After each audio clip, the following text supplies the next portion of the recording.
जय देवी माँ। आज मैं आपको माँ ब्रह्मचारिणी की कथा बताता हूँ। हिमालय राज की पुत्री सती अपने पिछले जन्म में दक्ष कन्या सती ही थी। जब सती ने अपने प्राण त्याग दिए तब उनका पुनर्जन्म हिमालय राज के घर हुआ और वे पार्वती कहलाईं।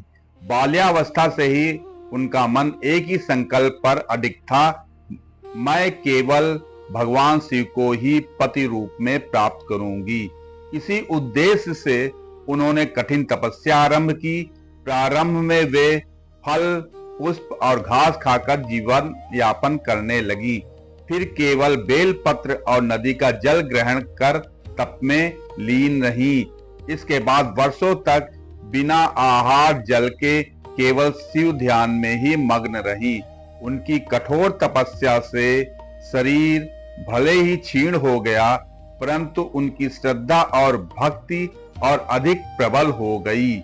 देवता तक उनकी साधना देखकर चकित हो उठे।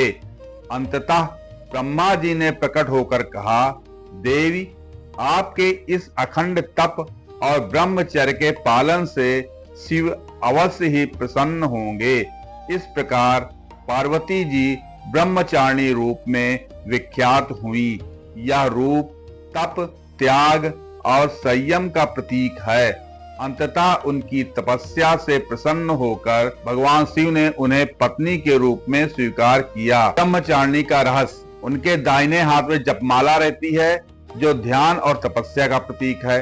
बाएं हाथ में कमंडल होता है जो संयम, पवित्रता और साधक जीवन के संकेत हैं। उनका स्वरूप हमें यह शिक्षा देता है कि जीवन में धैर्य, त्याग और संयम अपनाने से ही सफलता और सच्चा सुख मिलता है। इनका व्रत रहने से मनुष्य के भीतर भ्रम, भय और असंतुलन का नाश हो जाता है। उनके आशीर्वाद से जीवन में आत्मिक शांति, दृढ़ता और समर्पण शक्ति प्राप्त होती है। जय मां देवी।